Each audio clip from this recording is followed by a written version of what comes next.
record, but how often are students taught this in school? Never. It's not like they're taught it a little, or once in a while they hear about this. They never hear it. They never hear it. I've never seen a Western civilization textbook that takes note of this phenomenon. Not one. And believe me, over many an anguished night when I was a professor in New York, I would search through Western Civ textbooks, one after the other. Which one of these can I assign in good conscience? And it was hard to find any. So what I wound up having to do, in case you're wondering, is assign a not-so-good textbook, but then also assign my own How the Catholic Church Built Western Civilization. And I took some comfort in knowing that, okay, maybe the students won't read my book, but these are the same students who won't read the textbook either. And so one encouraging thing about the fact that we live in a world in which students don't read is that they won't be reading the propaganda either. And so it'll be easier for me to de-brainwash them, because they won't be reading anything. They won't be reading anything to contradict that. They'll actually finally get to hear the truth for a change, unmediated. But consider now some more specific examples of Jesuits and their achievements. We have only a minute before we have the break, but let's consider Father Giambattista Riccioli was the first person to calculate how fast a freely falling body accelerates to the ground. Surprising, isn't it? Father Francesco Grimaldi first discovered and named the phenomenon of the diffraction of light. Now, Father Francesco Grimaldi, you may be thinking about pasta sauce, but that's Francesco Rinaldi, and I'm sure Francesco Grimaldi would be appalled at that sauce. But what's interesting about the two of them is that they worked together to produce a selenograph, which is a detailed description, or pardon me, a detailed map, in effect, of the surface of the moon, depicting all the various aspects of it. And their selenograph adorns the entrance to this day to the National Air and Space Museum in Washington, D.C. These were not stupid idiots. Now, there are still other scientists we have to cover, and we'll be getting to them a little bit after the break. But for now, let's just note that it isn't just that we've got a bunch of scattered scientists here and there. It's that in practically every scientific discipline, there are priests who are involved, not just Catholic laymen, but priests who occupy this most important vocation in the Church. So join me in a minute. Let's keep doing some myth busting.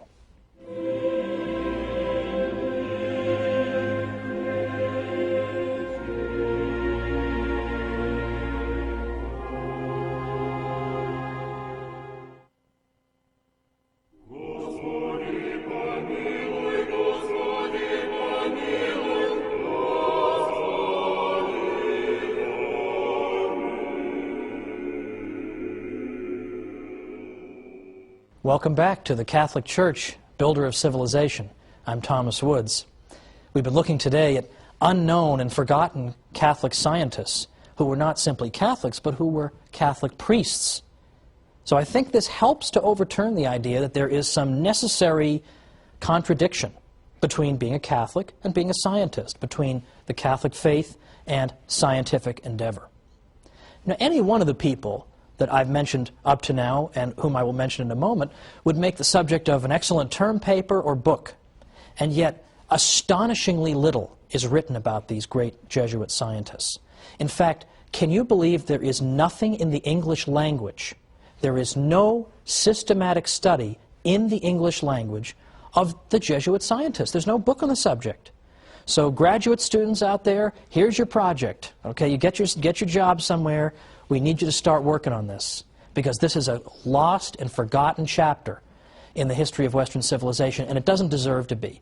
These men deserve better, and the Catholic Church deserves better, because we would go a long way toward overturning a lot of this mythology if people simply knew some of this information. But unfortunately, they don't. You have to be some kind of a code breaker to figure it out, to find it in the midst of all the nonsense out there in the world. And there are books on every bizarre subject under the sun, hundreds of them on everything, nothing on the Jesuit scientists, and yet it would be a work of many volumes to write this stuff. But it needs to be done. Somebody should do it. I don't want to do it. It would take too long, and I don't have time, but I want somebody to do it. It's an important project. Let's consider another Jesuit in the modern period, Father Athanasius Kircher. My confirmation name is Athanasius, so I have a certain kinship to Father Kircher. Among other things, he's considered to be the father of Egyptology. Maybe a new word, but it simply means the study of ancient Egypt. And Father Kircher is known as the father of Egyptology because of his great scholarly work, and he did that work even before we discovered the so-called Rosetta Stone, which helped us to decode and decipher the various hieroglyphic symbols. In fact, it was because of Father Kircher's work that when we did find the Rosetta Stone, scholars knew what to look for and knew how to approach the subject. He's been called the master of 100 arts, and a historian writing as recently as 2003 said that Father Kircher is one of the few people of whom it can be justly said that all knowledge was his domain. Astonishing, we've never heard of this guy. His work in chemistry helped to debunk alchemy, which was this sort of phony science that alleged that you could take base metals and somehow transmute them into gold. There were serious scientists, even Isaac Newton, and Boyle, who took this seriously. And it was Father Athanasius Kircher who helped to throw cold water on it. Again, forgotten, down the Orwellian memory hole. Roger Boscovich was a Catholic priest who is known to many as the father of atomic theory. In fact, Werner Heisenberg, in the 20th century, of Heisenberg uncertainty principle fame for all you scientists out there, gave a paper in which he praised and honored Father Boscovich. And a great many other scientists have also pointed to him in the 18th century as being the father of atomic theory. He's been called the greatest genius Yugoslavia ever produced, and yet forgotten. Let's consider the study of earthquakes, seismology. The Jesuits were particularly well placed to study seismology because they had universities all over the United States and, of course, indeed around the world. So they could build up seismographic equipment at these various universities and collect data about earthquakes and then bring it all together and systematize it and examine it from a central location. So they began in the early 20th century building seismological stations at their universities across the United States.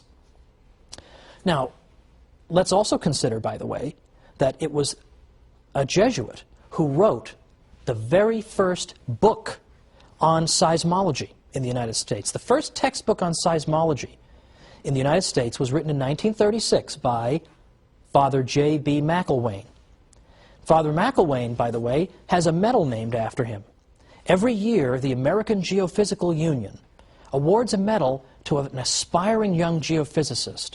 And that medal is named after Father McIlwain, the great Jesuit who wrote the first such textbook in America and who also served as the president of the American Geophysical Union. For these reasons, the study of earthquakes, or seismology, has become known as the Jesuit science. Now, do people know about this? No, but should they? The question answers itself. What else did the Jesuits do, though? Sure, they were studying about earthquakes and measuring freely falling bodies and studying ancient Egypt and studying chemistry. So what have you done for us lately? Well, it so happens that from the beginning, at least from the 18th century all the way up to the present, Jesuit scientists have traveled around the world, bringing knowledge of Western science everywhere they went, to places as far off as China and India. They built up, in effect, the scientific infrastructure of a great many countries around the world, ranging all the way from Ecuador to the Philippines and beyond. Throughout South America, for example, they set up meteorological and seismological stations all over the place, which were particularly helpful in, obviously, in predicting the weather and keeping an eye on various kinds of natural disasters. People have the Jesuits to thank for that. Now, here's a part of the history of science that's been totally forgotten. I realize the whole episode is stuff that's been totally forgotten, but this has been forgotten squared, which is the history of modern cathedrals and basilicas in Western Europe. It turns out that a good number of these cathedrals and basilicas were actually built to function not only as cathedrals and basilicas, but also to function as solar observatories. It turns out that from the 17th and 18th centuries onward, there was no better mechanism anywhere in the world, nothing more precise